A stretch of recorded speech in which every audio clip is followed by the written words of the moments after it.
S और P block की chemistry में एक बार फिर से हम सभी लोगों का वेलकम कर रहे हैं। आज हम लोग अल्कली मेटल्स पर डिस्कशन करेंगे।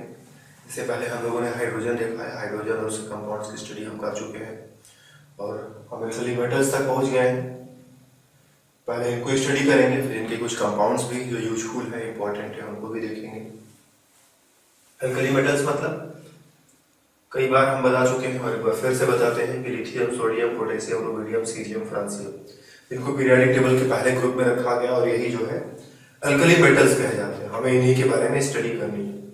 अल्कली मेटल्स को अल्कली मेटल्स क्यों कहते हैं ये भी जरूर तुम्हें बता देते हैं। मेटल्स तो ये है, तो इस पर तो हमें कुछ बोलना नहीं है। मेटल्स की जो जनरल प्रॉपर्टीज होती हैं वो सब में है, तो सब मेटल्स तो है ही। अल्कली कहने का मतलब क्या है, इनके जो ऑक्साइड्स होते हैं, हाइड्रोक्साइड्स होते हैं, जैसे सोडियम ऑक्साइड को ले लो, सोडियम हाइड्रोक्साइड को ले लो, ये दोनों पानी में घोलोगे तो सोल्यूशन अल्कलाइन हो जाता है, Na+ OH-। अगर कोई बेस ऐसा है जो पानी में घोल करके OH- बनाता है तो हम बोलते हैं कि अपना सोल्यूशन जो है अल्कलाइन हो गया है। तो सोल्यूशन अल्कलाइन हो जाता है। Na2O को पानी में घोलते हैं तो ये पानी के साथ रिएक्शन करके पहले NaOH बनाता है, ठीक है। और NaOH जो है वो टूटेगा तो Na+ और OH- देगा ही देगा। इनके ऑक्साइड से, इनके हाइड्रोक्साइड से ये पानी में घुल करके हाइड्रोक्सिल आयन जनरेट करते हैं और सोल्यूशन जो है बेसिक या बेटर कहो तो अल्कलाइन हो जाता है। जिस सोल्यूशन में OH- होता है उस सोल्यूशन को हम अल्कलाइन कहना पसंद करते हैं, तो सोल्यूशन अल्कलाइन हो जाता है और इसीलिए जो है इनको हम अल्कली मेटल्स बोलते हैं। ये मेटल्स खुद भी अगर इनको पानी में मिला दो, लाइक सोडियम है, सोडियम को पानी में मिलाओगे तो सोडियम पानी के साथ रिएक्शन करके सोडियम हाइड्रोक्साइड बनाएगा और हाइड्रोजन गैस बनाएगा। और ये सोडियम हाइड्रोक्साइड टूटेगा पानी में जाने के बाद, घुलने के बाद, तो Na+ और OH- बनाएगा ही बनाएगा।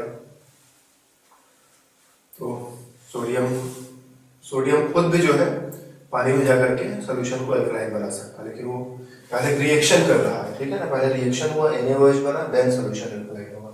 यहाँ भी पहले रिएक्शन हुआ, NaOH बना, देन सोल्यूशन अल्कलाइन हुआ। यहाँ डायरेक्ट काम हो गया है। तो इनका और इनके कंपाउंड्स का नेचर जो है, कुछ कंपाउंड्स का नेचर ऐसा है कि पानी में जाने के बाद ये OH- बनाते हैं, इसीलिए जो है इनको अल्कली मेटल्स की कैटेगरी में रखते हैं।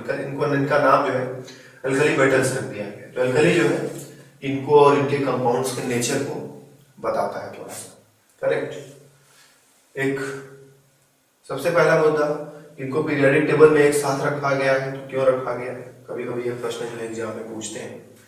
तो ये कोई बहुत बड़ा प्रश्न नहीं होगा तुम्हारे लिए, इस पर बोलने की भी कोई खास जरूरत नहीं है, फिर भी थोड़ा सा बोल देते हैं कि पीरियोडिक टेबल में इनको इसलिए एक साथ रखा गया है क्योंकि इनका electronic configuration, valence shell electronic configuration matching है। सबसे बाहर वाले सेल में इन सब में एक एक इलेक्ट्रॉन पाए जाते हैं।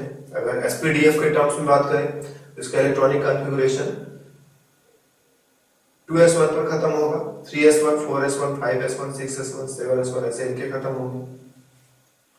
तो इस तरह से इनका वैलेंस सेल इलेक्ट्रॉनिक कॉन्फ़िगरेशन एक जैसा है। इनके केमिकल रिएक्शंस और कंपाउंड्स भी थोड़े एक दूसरे के साथ मैच करेंगे, इसीलिए इन सबको जो है एक साथ रखा गया। जैसे लिथियम को अगर क्लोरीन से रिएक्शन करा जाए तो लिथियम क्लोराइड बनेगा, सोडियम क्लोराइड बनाएगा, पोटेशियम जो है पोटेशियम क्लोराइड बनाएगा, रुबिडियम क्लोराइड बनाएगा। तो कोई बहुत बड़ा रिएक्शन अब नहीं है तुम्हारे लिए सब। तो ये सब एक जैसे क्लोराइड्स बनाते हैं। अगर इनको हाइड्रोजन से रिएक्शन करा दो, ये lithium hydride, sodium hydride, potassium hydride, rubidium hydride इस तरह से बनेगा, एक जैसे हाइड्राइड्स बना रहे हैं। इनका रिएक्शन जो है ऑक्सीजन के साथ करो तो ये ऑक्साइड्स बनाते हैं। ऑक्साइड्स में थोड़ा सा डिफरेंस दिखाई पड़ेगा, हम बात करेंगे, लेकिन सब लिथियम ऑक्साइड में बनता है Li2O,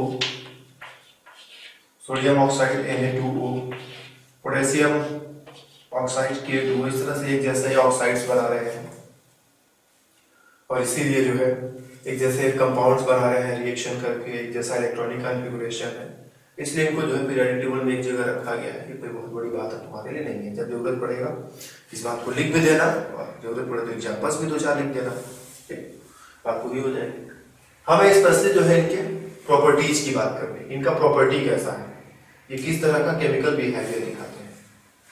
तो ये सब मेटल्स जो है इलेक्ट्रॉन लूज करने के लिए बिल्कुल तैयार बैठे हैं। वैसे तो सभी मेटल्स, जितने भी मेटल्स है पीरियोडिक टेबल में, सबका नेचर है अगर वो कहीं रिएक्शन करेंगे तो इलेक्ट्रॉन लूज करेंगे ही करेंगे। बहुत मुश्किल है कि वो इलेक्ट्रॉन एक्सेप्ट करे। तो कोई भी मेटल है इलेक्ट्रॉन लूज करता है, कोई 1 करता है, कोई 2 करता है, कोई 3 करता है। इन सबको अगर ध्यान से देखें, एक सोडियम का एग्जांपल ले लें, 281 इलेक्ट्रॉनिक कॉन्फ़िगरेशन, और इस बाहर वाले इलेक्ट्रॉन को लूज करके वो सोडियम प्लस में बदल जाता है, जिसका इलेक्ट्रॉनिक कॉन्फ़िगरेशन 208 है। Now it is stable. और एक्सप्लेनेशन के लिए हम ऑक्टेट रूल बता सकते हैं कि ऑक्टेट रूल के अकॉर्डिंग जिसके अंतिम में 8 हो जाता है वो स्टेबल हो जाता है। तो ये सब जो है ऑक्टेट फॉलो करते हैं और खूब स्टेबल है, कोई प्रॉब्लम नहीं है इनको। ठीक है, सोडियम स्टेबल नहीं था, लेकिन सोडियम आयन क्या है, स्टेबल है। पोटेशियम स्टेबल नहीं था, लेकिन पोटेशियम आयन जो होगा वो स्टेबल होगा। रुबिडियम स्टेबल नहीं है, लेकिन रुबिडियम आयन जो है वो काफी स्टेबल होगा। लिथियम के साथ थोड़ा सा डिफरेंट होगा कि लिथियम का इलेक्ट्रॉनिक कॉन्फ़िगरेशन 281 है, और एक इलेक्ट्रॉन लूज करने के बाद ये लिथियम प्लस में कन्वर्ट हो जाएगा। ठीक है, एक इलेक्ट्रॉन लूज करने के बाद लिथियम प्लस में कन्वर्ट हो जाएगा, जिसमें सिर्फ 2 इलेक्ट्रॉन है, और इसका इलेक्ट्रॉनिक कॉन्फ़िगरेशन हीलियम की तरह हो गया। तो ये भी स्टेबल हो गया है, लेकिन बाकी सबसे थोड़ा अलग तो हो गया। लाइक पोटेशियम इज 2881, ये ऑक्टेट बनाएगा, ये ऑक्टेट बनाएगा, ये ऑक्टेट बनाएगा, बाकी सब ऑक्टेट बनाएंगे, लेकिन लिथियम जो है ऑक्टेट की जगह डुप्लेट बना लिया। एक इलेक्ट्रॉन लूज करके उसने डुप्लेट बना लिया, और ये भी स्टेबल है जस्ट लाइक हीलियम। हीलियम जैसा स्टेबल होता है 2 इलेक्ट्रॉन के साथ, वैसे लिथियम प्लस भी 2 इलेक्ट्रॉन के साथ स्टेबल है। तो ये सब एक इलेक्ट्रॉन लूज करने की बहुत स्ट्रॉन्ग टेंडेंसी रखते हैं। ठीक है, मेटल्स का तो टेंडेंसी है इलेक्ट्रॉन लूज करना, लेकिन इनका जो नेचर है,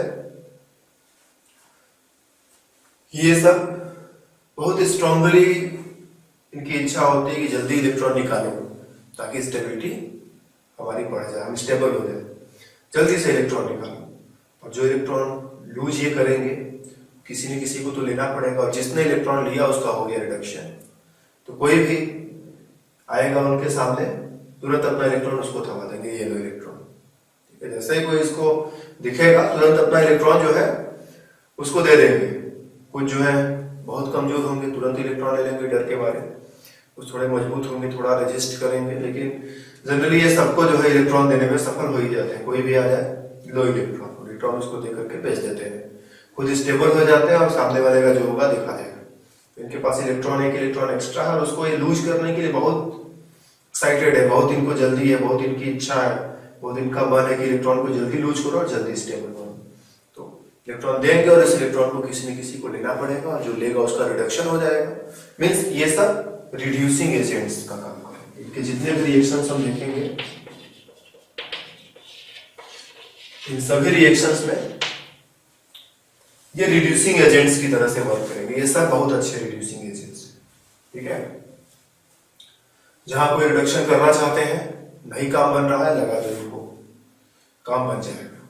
ठीक है, जहां भी हम कोई रिडक्शन करना चाहते हैं, काम नहीं बन रहा है, इनको लगा दो, रिडक्शन हो जाएगा। ऐसा बहुत अच्छा रिड्यूसिंग एजेंट है, कुछ भी रिड्यूस कर दे, जो सामने आ जाएगा उसी को रिड्यूस कर देंगे, उसी को अपना इलेक्ट्रॉन थमा देंगे, जिसने इलेक्ट्रॉन लिया उसका हो गया रिडक्शन। लाइक क्लोरीन आ गया इनके सामने, तो क्लोरीन तुरंत इलेक्ट्रॉन ले लेगा और क्लोराइड में कन्वर्ट हो जाएगा।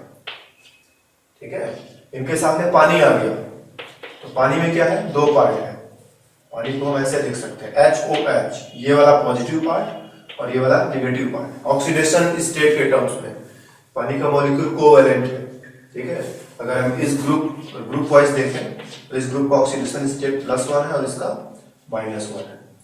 तो जैसे सोडियम के सामने पानी आएगा, तुरंत सोडियम अपना एक इलेक्ट्रॉन इसको थमा देगा, और ये H+ से न्यूट्रल हाइड्रोजन गैस में कन्वर्ट हो जाएगा। ठीक है, और ये OH- कहाँ जाएगा, जो Na+ बना है उसके साथ चला जाएगा, तो NaOH भी बनेगा। तो सोडियम को अगर पानी के साथ रिएक्शन कराओगे, सोडियम ने अपना इलेक्ट्रॉन इसको दिया, और ये इलेक्ट्रॉन लेकर के न्यूट्रल हाइड्रोजन एटम में कन्वर्ट होगा, देन हाइड्रोजन एटम के 2 एटम मिल जाएंगे, तो H2 बन जाएगा। क्योंकि हाइड्रोजन एटम तो स्टेबल है नहीं, उसको भी कुछ करना पड़ेगा अपना। H2 गैस बना, और सोडियम और हाइड्रोक्साइड मिलकर के सोडियम हाइड्रोक्साइड बनाएंगे। रिएक्शन एक्सोथर्मिक होता है। ठीक है, रिएक्शन क्या है, एक्सोथर्मिक है, इसमें हीट निकलता है, और हाइड्रोजन गैस जो है वो बहुत ही ज्यादा ज्वलनशील है, तुरंत गर्मी मिलेगी जल जाएगा। एटमॉस्फेयर में ऑक्सीजन होता है, उसके साथ रिएक्शन करने लगेगा, पानी बनेगा, लेकिन जलने लगेगा, या तुरंत वहां आग लग जाएगी। तो सोडियम को हम हमेशा बचाते हैं, कभी पानी के कांटेक्ट में नहीं आने देते हैं। अगर ये पानी के साथ मिला तो तुरंत ये रिएक्शन होगा, तेजी से हाइड्रोजन निकलेगा, हीट निकलेगा और तुरंत जो है वहां पर आग लग जाएगा। एक बार तो हम भी लैब में काम कर रहे थे, एक ऐसा एक पुराना सा रखा हुआ था, कुछ होता है हमारे लैब में एक आरबी टाइप का, इसी में बहुत पुराना सोडियम रखा हुआ था, बहुत पुराना था, हमको लगता है कि 15 साल का तो रहा ही होगा। सोडियम जो है एटमॉस्फेयर में, हम लोग लैब में क्या करते हैं, सोडियम वायर बनाते हैं, उस वायर को यूज करते हैं अपने कुछ पर्पजेज के लिए। तुम लोग पूछोगे जब रिसर्च में तो समझोगे। सर सोडियम वायर 15 साल का मामला पड़ा हुआ है, हमने सोचा कि ये तो बहुत पुराना है, बहुत पुराना है, तो एटमॉस्फेयर में भी तो पानी होता है, तो ये एटमॉस्फेयर वाले पानी के साथ रिएक्शन कर करके पूरी तरह से खत्म हो गया होगा, इसमें अब सोडियम होगा नहीं, या तो सोडियम हाइड्रोक्साइड हो गया होगा पूरा का पूरा, या तो सोडियम ऑक्साइड हुआ होगा। ठीक है, ये मेरा दिमाग वहां पर काम किया, केमिस्ट्री तो हमें आती थी, तो हमने सोचा कि या तो सोडियम ऑक्साइड हो गया होगा या तो सोडियम हाइड्रोक्साइड हो गया होगा। अब इसमें सोडियम वायर में सोडियम होगा नहीं। चलो पुराने वाले विकल्प को धुल देते हैं, कुछ काम आएगा, इसका यूज करेंगे कुछ रिएक्शन करने में। लेगा इसको लगा दिया नल के नीचे, जैसे ही लगाया तुरंत धड़ाम से बोला, लगा जलने, हम जल के मारे में अब ये क्या हो गया यार, कहीं लैब में पूरा आग वाग न लग गया, तो अच्छा नहीं हाँ कंट्रोल किया आपने। लेकिन हुआ क्या था कि सिर्फ इसका सरफेस, जैसा ये मेटल है तो मेटल का सरफेस जो ऊपर है वही तो एटमॉस्फेयर के साथ रिएक्शन करेगा। सोडियम को एटमॉस्फेयर में रखोगे तो जो अंदर वाला सोडियम है वो रिएक्शन नहीं करेगा, जो सरफेस है वही एटमॉस्फेयर के साथ रिएक्शन करता है। तो ऊपर का सरफेस खराब हो गया था, लेकिन अंदर का सोडियम अभी भी बचा था। तो ये ध्यान रखना है, जब एटमॉस्फेयर में सोडियम को छोड़ेंगे तो वो सोडियम भी यही रिएक्शन करेगा, लेकिन पूरा सोडियम नहीं रिएक्शन कर पाएगा, सिर्फ उसका सरफेस रिएक्शन कर पाएगा। तो चलो गलती हमने की, सीखा तुमने। जो दूसरों की गलती से सीखते हैं वो समझदार कहे जाते हैं। तो 3 तरह के लोग होते हैं, जो खुद गलती करके सीखते हैं तो उनको समझदार बोला जाता है, जो दूसरों की गलती सीखते हैं उनको ज्यादा समझदार होता है। और कुछ होते हैं जो गलती करते जाते हैं लेकिन वो सीखते कुछ नहीं। तुम लोग ज्यादा समझदार मानो, गलती हमने किया तुम भी सीख लो। सोडियम को कभी भी भूल कर भी पानी के साथ नहीं जाने देना है, नहीं तो तुरंत ब्लास्ट हो जाएगा, आग लग जाएगा, रिएक्शन उसके लिए ये। तो हम कहाँ थे, रिड्यूसिंग एजेंट, ये सभी क्या है, एक बहुत ही स्ट्रॉन्ग रिड्यूसिंग एजेंट की तरह काम करते हैं, तुरंत इलेक्ट्रॉन देने के लिए तैयार होते हैं। जो भी इनके सामने आया उसको इलेक्ट्रॉन देंगे और वो इलेक्ट्रॉन लेगा और लेकर के रिड्यूस हो जाएगा किसी न किसी चीज में। मान लो सोडियम के सामने आयरन आ गया, आयरन +2, ठीक है, तो सोडियम तुरंत अपना इलेक्ट्रॉन इसको दे देगा, आयरन +2 से न्यूट्रल आयरन में कन्वर्ट हो जाएगा। ठीक है, यही कॉपर +2 आ गया, लाइक कॉपर ऑक्साइड आ गया सोडियम के सामने, लिथियम के सामने, तुरंत उसको इलेक्ट्रॉन देगा और यहाँ कॉपर जो है +2 ऑक्सीडेशन स्टेट में है, तुरंत 0 ऑक्सीडेशन स्टेट में कन्वर्ट हो जाएगा। तो कहने का सेंस ये है कि कुछ भी आ जाए इनके सामने उसको रिड्यूस कर ही देते हैं, छोड़ते नहीं है। और किसका ये रिडक्शन कर सकते हैं, किसका ये रिडक्शन नहीं कर सकते, इलेक्ट्रोकेमिकल सीरीज की मदद से हम आसानी से पहचान सकते हैं।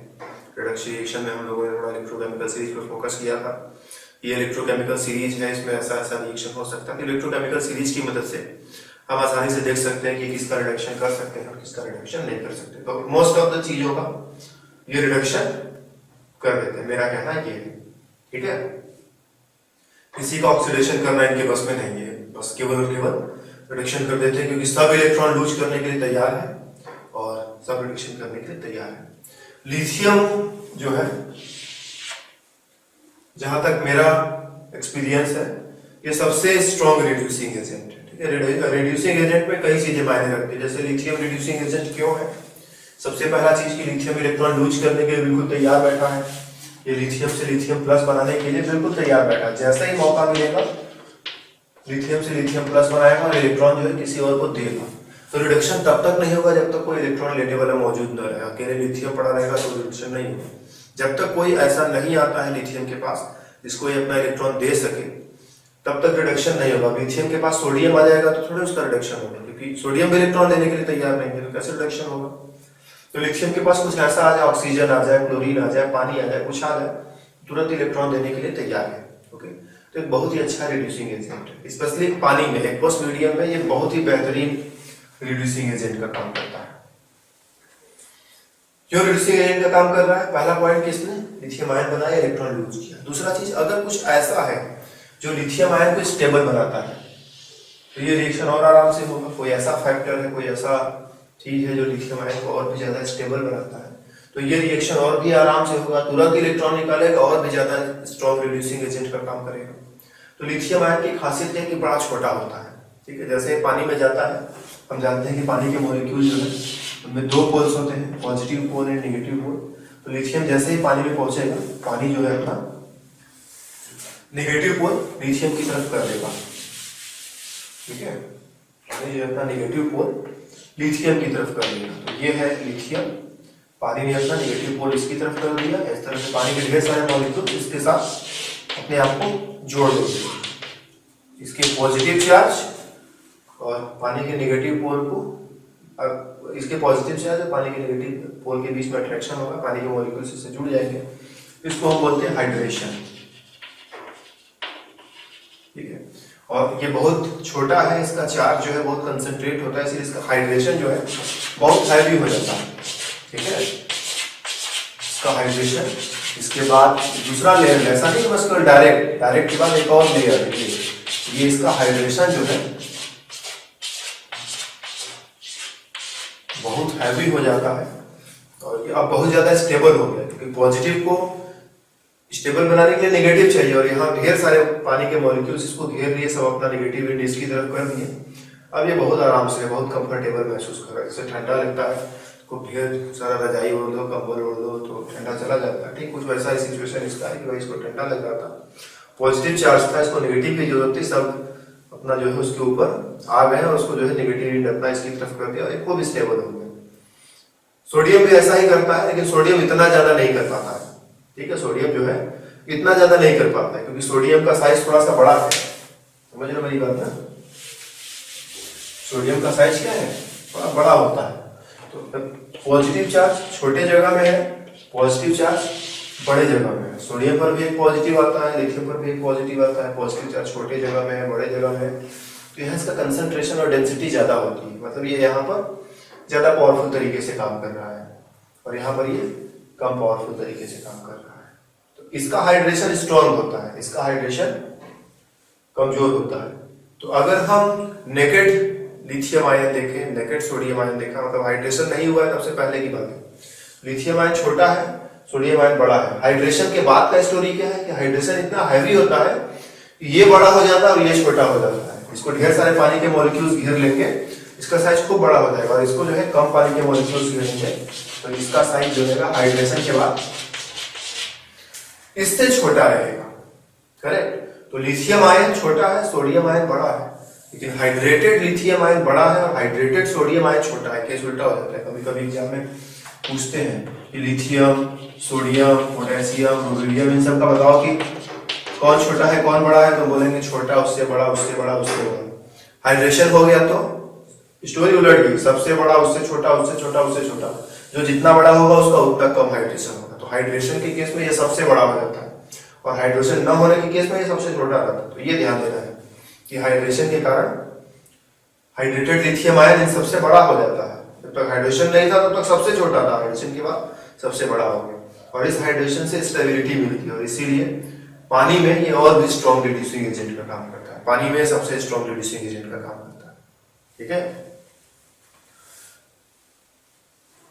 तो ये है एल्कलीन मेटल्स का नेचर, इनका नेचर कैसा होता है। ये इलेक्ट्रॉन लूज करने के लिए तैयार है,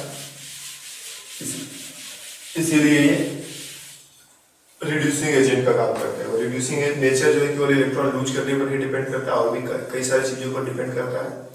तो ये सब स्ट्रॉन्ग रिड्यूसिंग एजेंट है। सबसे स्ट्रॉन्ग कौन है? लिथियम। लेकिन अगर हम ऐसा कह दें कि लिथियम सबसे ज्यादा है, सोडियम उससे कम है, पोटेशियम उससे कम है, रुबिडियम उससे कम है, सीजियम उससे कम है, तो ये गलत हो जाएगा। ऐसा ऑब्जर्वेशन नहीं है, ठीक है, क्योंकि कई सारी चीजों पर डिपेंड करता है। तो सबको मिला करके शायद ये पैटर्न हमारा फिट ना बैठे, बट सबसे स्ट्रॉन्ग इन सब में लिथियम है। लिथियम जो इन सब में सबसे स्ट्रॉन्ग रिड्यूसिंग एजेंट है। ओके, तो पोजीशन इनका पीरियोडिक टेबल में एक साथ है, क्योंकि इनका इलेक्ट्रॉनिक कॉन्फ़िगरेशन एक जैसा है, इनकी प्रॉपर्टीज एक जैसी है। और प्रॉपर्टी इनका क्या है? ये सब इलेक्ट्रॉन लूज करने के लिए तैयार बैठे हैं, सब रिड्यूसिंग एजेंट का काम करते हैं। सब जो है अपना इलेक्ट्रॉन किसी को भी देने के लिए तैयार बैठे रहते हैं। सबसे स्ट्रॉन्ग इसमें कौन है अपना, तो लिथियम है सबसे स्ट्रॉन्ग रिड्यूसिंग एजेंट। और भी बहुत सारी चीजें हैं एल्कली मेटल्स में पढ़ने के लिए, और क्या क्या हम पढ़ाने वाले तुम्हें। एक तो हो गया अपना रिड्यूसिंग नेचर, कोई भी रिएक्शन दिखे तो लिख दो कि रिड्यूसिंग नेचर की तरह से काम करेगी, मतलब उसमें इनका रिएक्शन रिड्यूसिंग एजेंट की तरह से होगा, ये किसी को भी रिड्यूस कर सकते हैं। और बहुत ज्यादा रिएक्टिव होने की वजह से इनको जो है काफी बचा करके रखना पड़ता है। किसी भी ऐसे वैसे चीज के कांटेक्ट में आएंगे तो तुरंत उसके साथ रिएक्शन कर लेंगे, ठीक है। तो इन मेटल्स को कभी भी हम एटमॉस्फेयर के डायरेक्ट कांटेक्ट में नहीं आने देते, हम बचा करके रखते हैं, ठीक है। डायरेक्ट एटमॉस्फेयर के कांटेक्ट में नहीं आने देते, क्योंकि एटमॉस्फेयर में क्या ऑक्सीजन है, ऑक्सीजन से भी रिएक्शन कर लेते हैं, पानी है, पानी के साथ भी रिएक्शन कर लेते हैं, तो इसलिए इनको एटमॉस्फेयर के कांटेक्ट में डायरेक्ट नहीं आने देते। हम इनको जो है केरोसिन ऑयल में, हमारे घरों में होता है ना केरोसिन ऑयल, इसको कुछ लोग घासलेट भी बोलते हैं, उसमें डुबा करके रखते हैं। हमारे यहाँ बनारस में उसको मिट्टी का तेल बोलते हैं, कहाँ कहाँ क्या क्या बोलते हैं सब लोग अपना समझो। तो इसमें जो है सोडियम है, तो सोडियम को इसमें जो है डुबा करके रखा जाता है, ये इसके साथ रिएक्शन नहीं करेगा। क्यों नहीं रिएक्शन करेगा, अगर ये किसी का भी रिडक्शन कर सकता है तो इसका रिडक्शन, मिट्टी के तेल का रिडक्शन या घासलेट का या केरोसिन ऑयल का रिडक्शन क्यों नहीं कर पा रहा है। तो इसका आंसर यहाँ पर हम नहीं दे रहे हैं। इसका आंसर ऑर्गेनिक केमिस्ट्री में अगर कभी सोडियम से हमारा सामना हुआ और हमें याद आ गया तो हम जरूर बताएंगे। यहाँ पर इसका आंसर हम तुम लोगों को नहीं दे रहे हैं, ठीक है। इसको पानी से बचा करके मिट्टी के तेल में या फिर किसी हाइड्रोकार्बन सॉल्वेंट में डुबा करके रखते हैं। वो हाइड्रोकार्बन के साथ ही रिएक्शन, जनरली एल्केन्स टाइप के जो हाइड्रोकार्बन होते हैं उनके साथ रिएक्शन नहीं करता, तो इसको हम सुटेबल हाइड्रोकार्बन में रखते हैं ताकि रिएक्शन ना करे, ठीक है। और उसी तरह से पढ़ा रहे हैं।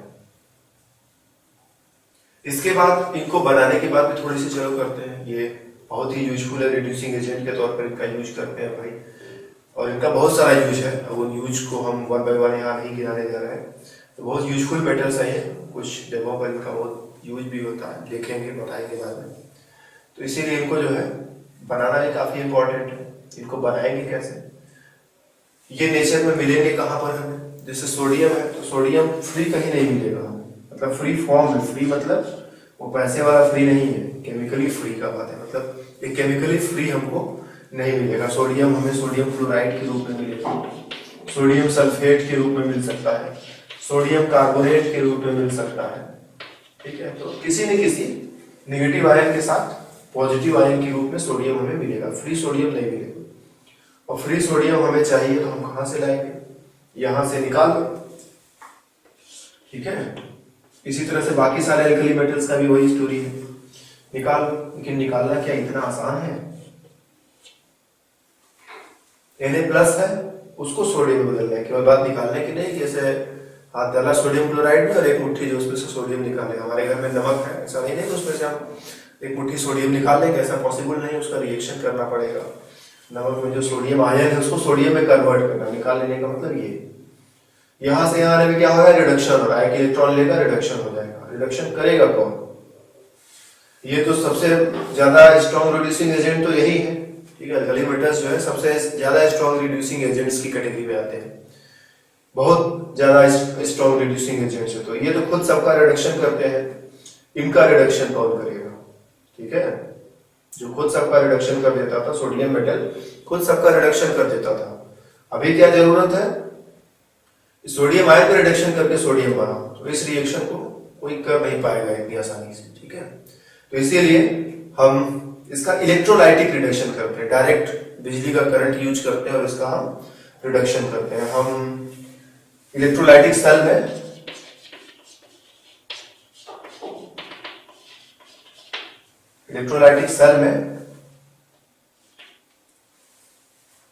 इनका रिडक्शन करते हैं।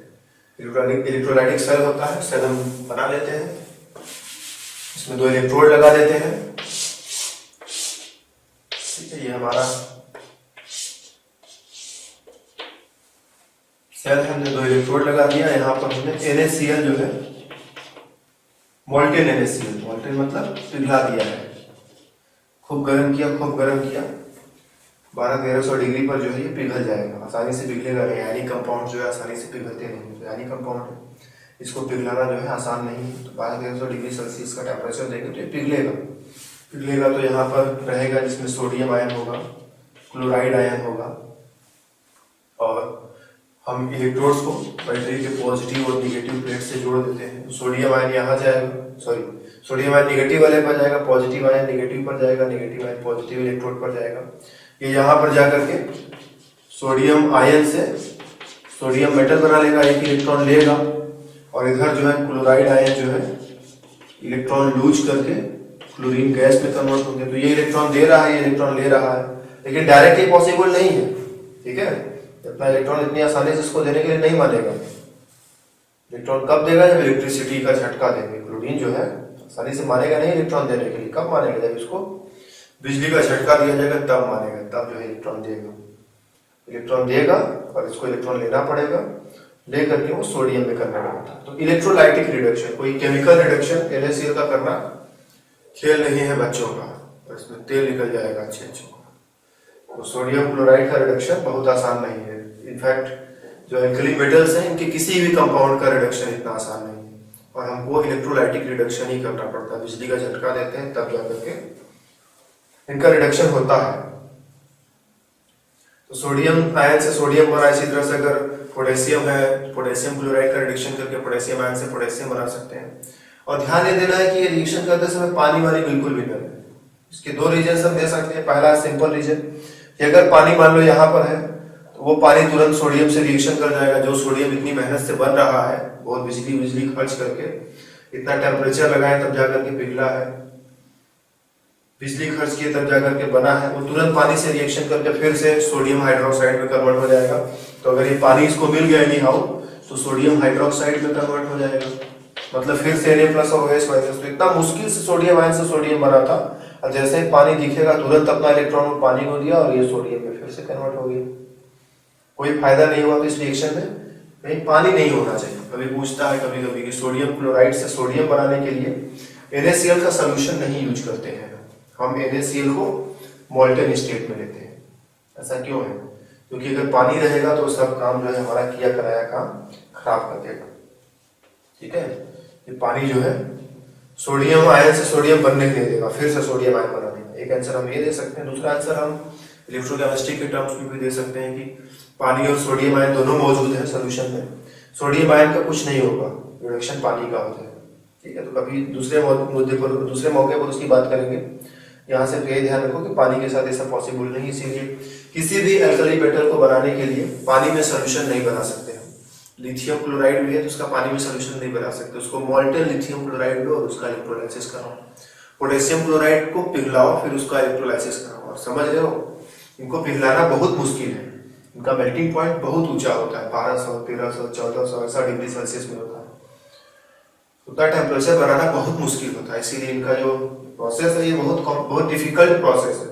जिस बर्तन में लेंगे वो भी खूब स्ट्रांग होना चाहिए। ऐसा नहीं है कि हमने जिस बर्तन में रिएक्शन किया ये पहले पिघल गया और ये पिघला ही नहीं, तब तो काम होगा ही नहीं ना। इलेक्ट्रोड ऐसा होना चाहिए जो इतनी गर्मी को सह सके, इतना टेम्परेचर सह सके। तो बहुत सारी चीजों का हमें ध्यान रखना होता है, तो बहुत कॉस्टली मेथड है, बहुत ज्यादा ध्यान रखना होता है। इतना ज्यादा टेम्परेचर है तो हमें ध्यान रखना होगा कि दूर दूर तक थोड़ा सुरक्षा का इंतजाम करना होगा। ऐसा हो कि कोई जो है जल जाए, कुछ खराब हो जाए, तो बहुत सारी चीजों का ध्यान रखना पड़ता है और सब इसके कॉस्ट में ऐड होता चला जाता है। तो ये प्रोसेस जो है बहुत कॉस्टली भी है, बहुत मुश्किल तो है, और जो चीज जितना मुश्किल होता है उतना महंगा होता चला जाता है केमिस्ट्री में।